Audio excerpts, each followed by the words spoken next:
बार की बात है, जब राजा अपने दरबार में बैठे हुए थे, उसी समय नगर के दो साहूकार वहां पर आए। महाराज, आपकी जय हो महाराज। हमारा न्याय कीजिए। हम लोग ठगी का शिकार हो गए हैं। हम तो इस कदर ठगे गए हैं कि हमारी आने वाली पीढ़ियां भी इस ठगी से बाहर नहीं निकल पाएंगी। मेहरबानी करके हमें बचा लीजिए। आप दोनों पहले शांत हो जाइए। आपके साथ न्याय अवश्य होगा, लेकिन न्याय करने से पहले मुझे इस मामले के बारे में पूरी जानकारी दीजिए। दोनों के इस तरह से परेशान होने से कोई समाधान नहीं निकलने वाला।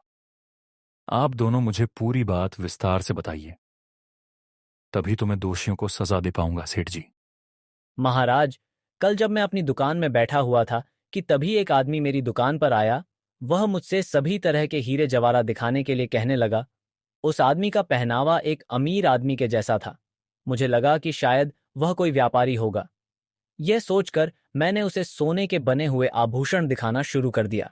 मेरे पलक झपकते ही उसने मेरे सारे आभूषण नकली आभूषणों में बदल दिए और वहां से 9-2-11 हो गया और मेरे असली गहने अपने साथ ले गया। क्या आपको उस समय इस बात की भनक नहीं लगी कि उस ठग ने आपके गहने बदल दिए हैं? महाराज, मुझे इस बात की थोड़ी सी भी भनक नहीं लगी। दरअसल वह आदमी मेरे आभूषणों के जैसे नकली आभूषण अपनी योजना के अनुसार साथ में ही लेकर आया था। जब तक मैं इस पूरे मामले को समझ पाता, वह वहां से छंपत हो चुका था। आखिर नगर में ऐसा कौन सा ठग पैदा हो गया सेठ जी? तब राजा ने दूसरे साहूकार से पूछा। आप भी मुझे बताइए कि आपके साथ क्या हुआ। महाराज, मेरे साथ भी एक बहुत ही अजीब घटना घटी है। महाराज, उस ठग ने सेठ जी के यहां से जितना भी सोना चांदी लूटा था, वह मेरे यहां पर बेच कर चला गया और साथ ही उसने आधे से ज्यादा गहने मुझे नकली बेच दिए। सेठ जी, आप सोना खरीदते समय उस सोने की परख नहीं करते कि वह शुद्ध है या फिर मिलावटी। आखिर आपने कैसे नकली गहने उससे खरीद लिए? महाराज, मैंने उसके गहनों की जांच की थी, लेकिन सभी गहने की जांच मैं उस समय पर नहीं कर पाया। इसी बात का फायदा उस ठग ने उठाया। आप दोनों अपने घर जाइए। मैं आप दोनों की सहायता जरूर करूंगा। मैं अभी अपने मंत्री से कहकर आपको शाही खजाने से 100 स्वर्ण मुद्राएं दिलवा देता हूं, जिससे कि आप अपना व्यापार फिर से शुरू कर सकेंगे। परंतु उससे भी ज्यादा जरूरी बात मेरे लिए यह है कि मैं जल्दी से जल्दी उस ठग को पकड़ूं मंत्री जी। दोनों साहूकार राजा को प्रणाम करके अपने अपने घरों को लौट गए। राजा ने उसी समय अपने मंत्री से कहने लगा। मंत्री जी, आप जल्द से जल्द उस ठग का पता लगाइए कि आखिर इतना बड़ा ठग कौन है। मैं उसे देखना चाहता हूं। आप आज से ही उसकी खोज शुरू करवा दीजिए, वरना कल तक तो वह हमारे नगर में बहुत ही आतंक मचा देगा। महाराज, मैं अभी से आपके आदेश का पालन करने में लग जाता हूँ। मैं पूरी कोशिश करूंगा कि जल्दी से जल्दी उस ठग को पकड़कर आपके सामने पेश कर दूं। मंत्री राजा की आज्ञा लेकर उसी समय उसने अपना भेष बदला और एक साधारण आदमी के कपड़े पहनकर ठग की खोज में निकल गया। शाम के समय जब राजा अपनी पत्नी के कक्ष में गया तो उसने देखा कि उसकी रानी बहुत ही उदास थी। यह देखकर राजा ने पूछा। महारानी, आखिर आप उदास क्यों हैं? महाराज, आपको तो मेरा दुख मालूम है। मैं पुत्र वियोग की भावनाओं में बह जाती हूँ, जिसके कारण मेरी आंखों में आंसू आ जाते हैं। महारानी, आप एक राजा की पत्नी हैं। आपको इस तरह से दुखी होना शोभा नहीं देता। आपका पुत्र तो यह सारा नगर है। एक राजा और रानी का पहला बेटा तो उनकी प्रजा होती है, और आप इस तरह से आगे कभी भी उदास मत होना। महाराज, आपकी बात बिल्कुल सत्य है। मैं आगे से यही कोशिश करूंगी कि मेरे कारण आपको भविष्य में कोई परेशानी ना हो। हाँ, मैं इसका ध्यान रखूंगी। दूसरी तरफ मंत्री, जो कि ठग की तलाश में निकला था, वह नगर में घूमने लगा। घूमते घूमते वह एक गांव में पहुंचा, जिसका नाम था सुल्तानपुर। इसी दौरान उसे गांव का एक आदमी मिला। मंत्री ने उसके पास जाते ही उसे 2 सोने की अशर्फियां दे दी और फिर कहने लगा। आपको मालूम है कि मैंने आपको यह धन क्यों दिया है? जी, जरूर। आपको मुझसे कोई काम होगा, इसीलिए आपने मुझे यह धन दिया है। सच में तुम तो बहुत ही समझदार हो। असल बात तो यह है कि मुझे एक जानकारी चाहिए। मुझे एक ऐसे आदमी की तलाश है जो इस इलाके का सबसे बड़ा ठग हो। बात यह है कि मैं यहाँ के राजा का मंत्री हूँ और हमारे राजा का आदेश है कि हमारी नगरी में जो आदमी सबसे बड़ा ठग है, उसे महाठग का सम्मान दिया जाएगा।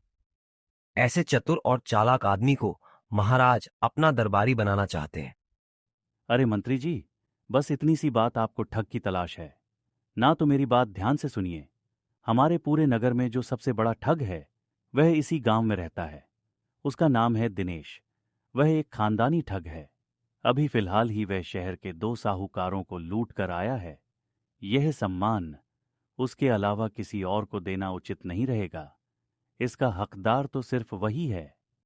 मंत्री समझ गया कि उसकी मंजिल अब मिल चुकी थी। वो तुरंत उस ठग का पता पूछकर ठग के घर की तरफ चल दिया। लेकिन मन ही मन में उसने यह विचार किया, इस आदमी की तरह वो ठग तो इतना मूर्ख नहीं होगा। अगर मैंने उससे यही झूठ बोला तो वह तुरंत मेरे झूठ को पकड़ लेगा। उसके साथ मुझे ठग विद्या का ही प्रयोग करना होगा। मुझे उसको दरबार तक ले जाने के लिए कोई नई कहानी गढ़नी पड़ेगी। वह मन ही मन कुछ योजना बनाते हुए ठग के घर पहुंच गया। उसने दरवाजे पर आवाज लगाई। अरे भाई, कोई घर पर है तो जरा बाहर आओ। अंदर से ठग दिनेश अपने दरवाजे पर आया। बताइए, आप कौन हैं और आपको किससे मिलना है? मुझे दिनेश भाई से मिलना है। उनसे कुछ काम है, एक बहुत ही जरूरी काम। कहो, तुम्हें मुझसे क्या काम है? दिनेश भाई, सारी बातें इस तरह से खुले में नहीं की जा सकती। आजकल तो बातें भी हवा में उड़कर लोगों में फैल जाती हैं। अगर ऐसी बात है तो चलिए अंदर आ जाइए। मंत्री अंदर चला गया। तो अब बताओ भाई, क्या बात है? भाई दिनेश, सबसे पहले तो मैं तुम्हें अपना परिचय दे दूं। मेरा नाम संतराम है और मैं तुम्हारे पड़ोस के ही राज्य का निवासी हूं। और मैं एक महाशातिर ठग हूं। मेरे राज्य से मुझे देश निकाला दे दिया गया है। मैं अभी इस राज्य में एक कमरा लेकर रह रहा हूं। बात को गोल गोल मत घुमाओ। यह बताओ कि तुम मेरे यहां पर क्यों आए हो भाई? अरे भाई दिनेश, मैं तुम्हारे किस्से सुनकर तुम्हारे पास आया हूं कि तुम बहुत ही शातिर ठग हो, लेकिन तुम तो एक नंबर के डरपोक दास निकले। अच्छा, मैं चलता हूं। मैं तो सोच रहा था कि हम दोनों मिलकर अपनी ठग विद्या से कोई नया कांड करेंगे, लेकिन लगता है कि मैं गलत जगह पर आ गया हूं। तुम बिल्कुल सही जगह पर आए हो। दरअसल मैं ही इस राज्य का सबसे बड़ा ठग हूं। मेरी ठगी इस तरह से होती है कि कोई भी मेरा कुछ बिगाड़ नहीं सकता। अभी कुछ दिन पहले ही सरेआम 2 सेठों को चुना लगाया है, लेकिन राजा और उसके आदमियों को अभी तक इस बात की भनक भी नहीं लगी। अरे धूर्त, तू कितना बड़ा ठग है, ये तो राज दरबार में ही पता लगेगा भाई। दिनेश, तुम मेरी योजना को समझ लो। दरअसल मैं चाहता हूं कि ये रोज रोज का धंधा ही खत्म हो जाए। हम दोनों मिलकर एक ही बार में इतना बड़ा हाथ मारेंगे कि सारी जिंदगी बैठकर खाएंगे। दिनेश के मन में अब लालच आ गया। भाई जल्दी बताओ भला, ऐसी कौन सी तरकीब है? उसके लिए हमें राज दरबार में जाना होगा। वहां पर सारा इंतजाम कर रखा है, बस हमें वहां पर जाना है और कुछ दिनों तक राजा के महल में नौकरी करनी है। मेरे ही गिरोह के 2-3 आदमी राजा के वहां पर पहले से ही मौजूद रहेंगे। कुछ दिन तक वहां पर नौकरी करने के बाद हम वहां का सारा माल लेकर चंपत हो जाएंगे। भैया, तो देर किस बात की है? चलो हम लोग महल की तरफ चलते हैं। इसके बाद मंत्री दिनेश को लेकर राजमहल में जा पहुंचा। जब वे दोनों राजा के सामने गए तो दिनेश पहली बार जिंदगी में राजा के सामने आया था। वो मन ही मन में बहुत ही खुश भी था, लेकिन उसके पांव तले से जमीन तब खिसक गई जब उसने अपने साथी को एक मंत्री के रूप में बदलते हुए देखा। सैनिकों, गिरफ्तार कर लो इस आदमी को। यह इस नगर का सबसे बड़ा ठग दिनेश है। महाराज, आप इस ठग को सजा सुनाइए। धूर्त आदमी, तू इस तरह से ठगी के काम क्यों करता है? तुझे मालूम नहीं कि मैं अपने नगर में चोर बदमाशों को नहीं रहने देता? महाराज, मुझे माफ कर दीजिए। मैं ठगा हुआ धन अभी वापस लौटा दूंगा, लेकिन आप मुझे सजा मत दीजिए। आज के बाद मैं सारे गलत काम छोड़ दूंगा, क्योंकि अब मेरी आंखें खुल चुकी हैं। यह तो अच्छी बात है कि तुम सारे गलत काम छोड़ दोगे, लेकिन जो गलत काम तुम कर चुके हो उसकी सजा तो तुम्हें भुगतनी ही पड़ेगी। और तुम्हारे लिए सजा यह है कि तुम इसी वक्त यह राज्य छोड़कर चले जाओ। तुम्हें देश निकाला दिया जाता है। तुम्हारा घर और संपत्ति जब्त कर ली जाएगी। राजा की बात सुनकर एक ठग दिनेश घबरा गया और वह राज्य छोड़कर वहां से दूसरे राज्य की तरफ चला गया। दिनेश के चले जाने के बाद महाराज, आपने ये एक गलत फैसला ले लिया। आपको इस ठग को सजा के तौर पर अपने कारागार में बंद करवा देना चाहिए था, क्योंकि भविष्य में यह खुले सांड की तरह हम पर हमला कर सकता है। हमें कोई नुकसान पहुंचा सकता है। अरे मंत्री जी, आप इस बात की चिंता ना करें। भला इस ठग की क्या मजाल है कि यह हमें कोई नुकसान पहुंचाए। दूसरी तरफ दिनेश उस नगर को छोड़कर दूसरे राज्य में प्रवेश कर चुका था। उसके मन में राजा के लिए बहुत ही क्रोध आ रहा था। चलते चलते उसे एक संत का आश्रम मिला। उस आश्रम में कई साधु रहते थे। गणेश के मन में यह ख्याल आया, मुझे राजा से बदला तो लेना है। उसके लिए मुझे कोई नई तरकीब सोचनी होगी। क्यों ना मैं भी इस आश्रम में आश्रय ले लूं और मैं भी एक साधु बन जाऊं। उसके बाद मैं उस राजा से अपने अपमान का बदला लूंगा। दिनेश उसी आश्रम में ही रहने लगा। इसी तरह से कुछ साल बीत गए। एक दिन राजा अपनी पुत्री को उसके नाना से मिलवाने के बाद वापस जब अपने राज्य लौट रहा था, तो वह उसी जंगल से गुजर रहे थे जहां पर उन साधुओं का आश्रम था। जब राजा ने साधुओं का आश्रम देखा तो उसने सोचा, क्यों ना साधु महाराज का आशीर्वाद लेते चले। राजा ने पुत्री के साथ वह साधु महाराज के आश्रम में चला गया और उनसे आशीर्वाद प्राप्त किया। इस समय तक दिनेश, जो कि साधु के वेश में वहां पर रह रहा था, उसकी नजर राजा और उसकी बेटी पर पड़ गई। जनेश ने राजा को पहचान लिया और उसे यह भी मालूम पड़ गया कि उसके साथ उसकी बेटी है। लेकिन राजा उस ठग को नहीं पहचान पाया, क्योंकि वो ठग एक साधु के वेश में था। जब दिनेश ने राजा की बेटी को देखा तो मन ही मन में उसकी नीयत में खोट आ गया। वह सोचने लगा, मुझे किसी भी तरह से राजा की बेटी को हथियाना होगा। इस तरह से मैं राजा से अपने अपमान का बदला भी ले लूंगा और साथ ही इतनी सुंदर राजकुमारी भी मेरे कब्जे में आ जाएगी। राजा और उसकी पुत्री आशीर्वाद लेकर वापस लौट गए। समय का चक्र चला और पुत्र की लालसा में राजा ने बहुत सी कोशिशें की। किस्मत ने राजा का साथ दिया और इस दौरान रानी ने 2 जुड़वा पुत्रों को जन्म दिया। कुछ समय और बीत गया। अब राजकुमारी जवान हो चुकी थी और उसके दोनों भाई अब 10 वर्ष के हो चुके थे। तब एक दिन रानी ने राजा से कहा, महाराज, हमारी बेटी अब बड़ी हो चुकी है। आपको उसके विवाह की चिंता होनी चाहिए। उसके विवाह के योग्य कोई सुंदर सा राजकुमार ढूंढकर उसकी शादी करवा दीजिए। आपके तो कितने सारे राजा मित्र हैं और आप ही वो एकमात्र ऐसे राजा हैं जिसकी पड़ोसी राज्य से कोई भी दुश्मनी नहीं है। इसलिए आप जल्दी ही इस शुभ कार्य को पूरा कीजिए। रानी, आपकी बात पर जल्द ही मैं गंभीरता से विचार करूंगा। अब तक तो हम अपनी बेटी को बच्चे ही समझ रहे थे, लेकिन आप एक मां हैं। भला आपसे ज्यादा राजकुमारी को कौन समझता है। अब मैं किसी प्रकांड पंडित से राजकुमारी की जन्म कुंडली दिखाऊंगा ताकि विवाह के बाद राजकुमारी को कोई परेशानी ना हो। दूसरी तरफ दिनेश को आश्रम में रहते हुए काफी समय बीत चुका था और उसके अंदर राजा के प्रति बदले की भावना और भी ज्यादा बढ़ गई थी।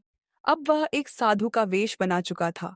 वह हमेशा राजा को नुकसान पहुंचाने के बारे में सोचता रहता कि किस प्रकार से वह राजकुमारी को हथियाएगा और राजा से अपने अपमान का बदला लेगा। दिनेश ने अगले ही दिन हिम्मत जुटाई और वह राजा के महल की तरफ चल दिया। जब दिनेश ने साधु के रूप में राजमहल में प्रवेश किया तो राजा ने देखा और सोचने लगा, बहुत ही पहुंचे हुए महात्मा जी राज दरबार में पधारे हैं। ये अवश्य ही मुझसे कुछ याचना करने के लिए आए होंगे। चलो, यह भी अच्छा हुआ, क्योंकि मुझे भी किसी अच्छे विद्वान महात्मा की आवश्यकता थी जो कि राजकुमारी की जन्म कुंडली को देख सके और उसका भविष्य बता सके। ऐसा सुनहरा मौका बार बार तो आएगा नहीं महात्मा जी। आप तो कोई बहुत ही पहुंचे हुए तेजस्वी संत लगते हैं। कृपया बताइए कि आप कहाँ रहते हैं। महाराज, संत महात्माओं का कोई ठोस ठिकाना नहीं होता। अच्छा लगा तो आपके बगीचे में भी समाधि लग सकती है, नहीं तो फिर जंगल में पहुंच जाएंगे। ना तो हम किसी राज्य के हैं और ना ही हमारा कोई स्थायी राजा है। हम जिस राज्य में रहते हैं, जिस राज्य का अन्न जल ग्रहण करते हैं, वह राज्य हमारा हो जाता है। और इस समय हम आपके महल में हैं, तो समझ लीजिए हम आपके राज्य के हैं महाराज। राजा उसकी बातों से बड़ा ही प्रभावित हुआ। सचमुच आप तो एक बहुत ही पहुंचे हुए महात्मा हैं। मेरी आपसे प्रार्थना है कि आप मेरी बेटी राजकुमारी की कुंडली देखकर उसका भविष्य बताइए। मैं तो सिर्फ राजकुमारी का चेहरा देखकर ही उसका भविष्य बता सकता हूं। आप अपनी राजकुमारी को बुलाइए, क्योंकि बात यह है कि मैं ज्यादा देर तक एक जगह पर नहीं ठहरता। ठग मन ही मन में यह सोच रहा था, मैं जिस काम के लिए आया था वह तो अपने आप ही पूरा हो रहा है। राजा ने उसी समय एक दासी को भेजकर राजकुमारी को दरबार में आने का आदेश दिया। दासी ने जाकर राजकुमारी को बताया। आखिर पिताजी को मुझसे ऐसा कौन सा काम आन पड़ा? फिर राजकुमारी तुरंत ही राजा के सामने पहुंच गई। राजा ने साधु से कहा, लीजिए महात्मा जी, हमारी राजकुमारी आ गई। अब आप इनका भविष्य देखकर बताइए। महात्मा बने हुए ठग ने राजकुमारी को आश्रम में देखा था। तभी से वह उस पर मोहित हो चुका था। लेकिन जब आज उसने राजकुमारी को अपने सामने देखा तो उसकी सुंदरता देखकर वह दंग रह गया। थोड़ी देर तक वह राजकुमारी के चेहरे को देखता रहा। महाराज, घोर अपशगुन, राजकुमारी का भविष्य तो बहुत ही बुरा है। यूं कहिए कि राजकुमारी आपके ऊपर मंदिराटी हुई एक विपत्ति है, और यह विपत्ति 7 दिन के बाद ही आप पर आने वाली है। 7 दिन के बाद आपकी मृत्यु हो जाएगी, और उसके 7 दिन के बाद आपकी रानी मर जाएगी, और ठीक उसके 7 दिन के बाद आपके दोनों जुड़े बेटे मर जाएंगे अगर कोई बचेगा। तो बस यह कुलघात। महात्मा जी, ये आप कैसी बातें कर रहे हैं? मेरी राजकुमारी भला ऐसे कैसी हो सकती है? महाराज, मैंने जो कुछ भी कहा है वह इसका भविष्य देखकर कहा है, और आप तो जानते ही हैं कि संत का वचन कभी मिथ्या नहीं होता। संत कभी झूठ नहीं बोलते, क्योंकि झूठ बोलने से मेरा कोई फायदा या नुकसान तो होने वाला है नहीं। आप यह बताइए, क्या यह बात सच नहीं कि राजकुमारी के जन्म के बाद कई सालों तक आपको पुत्र से वंचित रहना पड़ा? असल में आपको कई वर्षों पहले ही पुत्र की प्राप्ति हो जाती, लेकिन इस राजकुमारी के दुर्भाग्य के कारण आपको इतने सालों तक पुत्र प्राप्ति से वंचित रहना पड़ा, और अब इसकी बुरी छाया के कारण आपके कुल का सर्वनाश हो जाएगा। आप इसे एक पुत्री की नजर से देख रहे हैं। अगर आप अपनी अंतरात्मा से पूछेंगे तो आपको सच्चाई पता लगेगी। महाराज, राजा अंधविश्वासी तो था ही। उसे लगा कि महात्मा जी बिल्कुल ठीक बोल रहे हैं। वह भयभीत हो गया। जब उसने भय की दृष्टि से अपनी बेटी को देखा तो उसे राजकुमारी के रूप में अपनी मौत नजर आने लगी। लगा कि राजकुमारी सच में उसकी मृत्यु का कारण बनेगी, जबकि राजकुमारी अब कोई छोटी बच्ची नहीं थी। उसने ठग की नजर को भांप लिया था। वह समझ चुकी थी कि यह आदमी कोई महात्मा नहीं है, यह जरूर कोई डोगी है और इसकी मुझ पर बुरी नजर है। किसी भी तरह से छल करके यह मुझे पाना चाहता है। पिताजी, यह आदमी कोई साधु महात्मा नहीं है।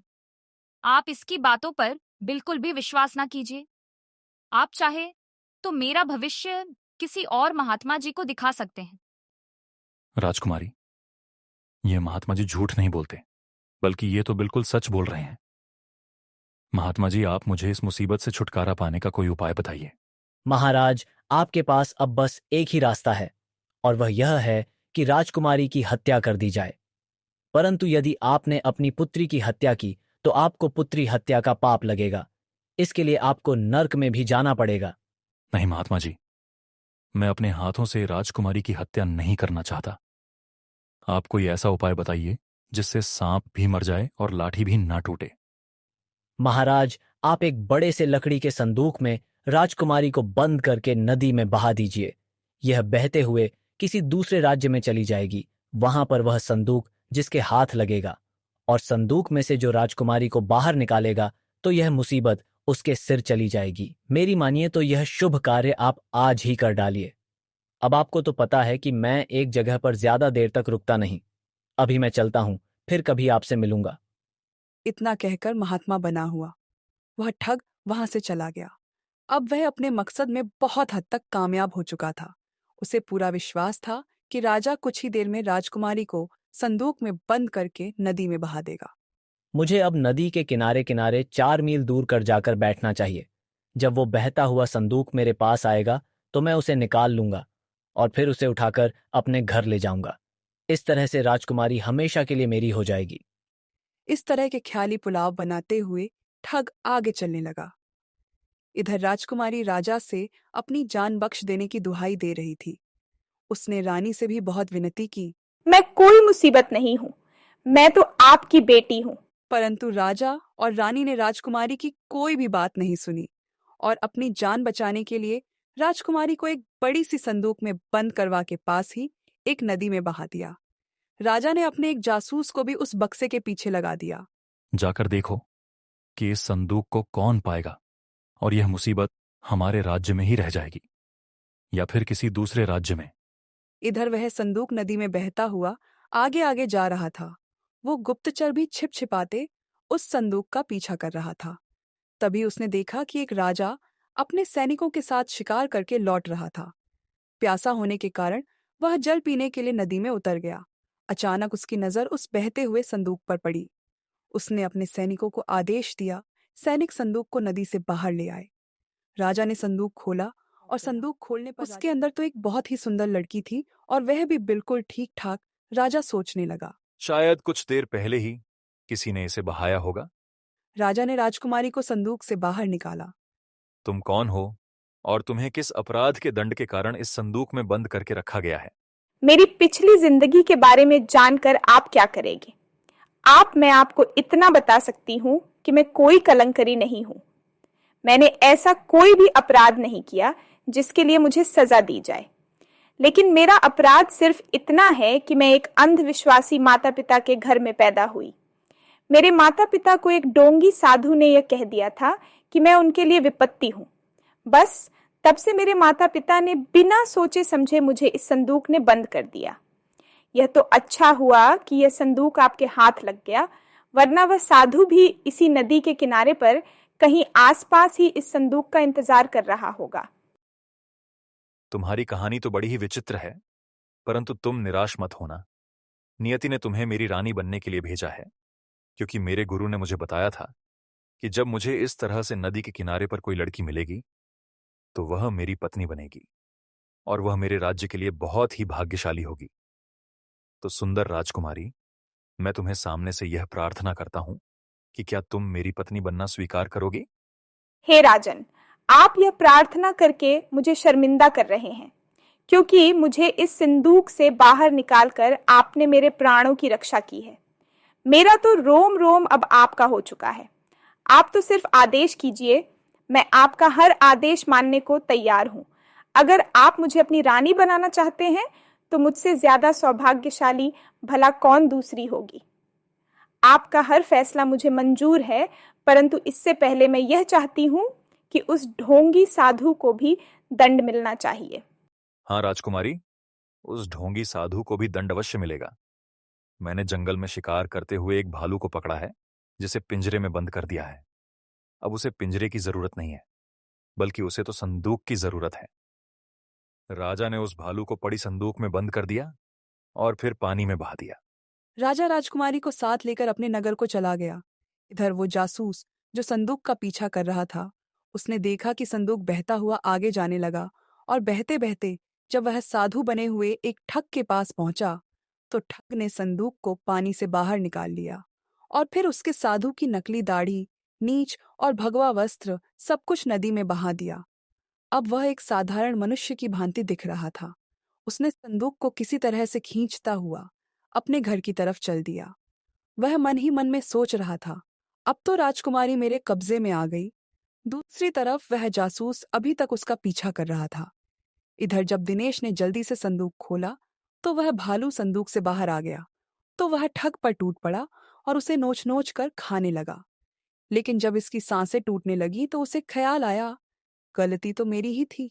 जिंदगी भर मैंने लोगों के साथ धोखा किया, आज उसी की सजा मुझे मिल रही है। इसके बाद उस जासूस ने सारी बातें विस्तार से महाराज को बता दी। महाराज, वह जो महात्मा जी आपके पास आए थे वहां कोई महात्मा नहीं बल्कि एक ढोंगी साधु था, जो कि राजकुमारी को पाना चाहता था। और उस ढोंगी की बात मानकर आपने राजकुमारी को संदूक में बंद करके पानी में बहा दिया। सारी सच्चाई जानकर राजा को अपने आप पर बहुत ही क्रोध आ रहा था। साथ ही साथ वह अपने कर्मों पर शर्मिंदा भी था। कुछ दिन के बाद वह अपनी बेटी के ससुराल गया और अपनी बेटी से माफी मांगने लगा। लेकिन राजकुमारी ने तो उसे पहचानने से भी इनकार कर दिया। निराश होकर राजा वापस अपनी राजा को लौट आया। अब वह पश्चाताप की आग में जल रहा था। और फिर धीरे धीरे वह बीमार रहने लगा। जब राजकुमारी को पता लगा कि उसके पिता पश्चाताप की अग्नि में जल रहे हैं, तो वह उनसे मिलने के लिए आ गई और उन्होंने अपने पिता को माफ कर दिया।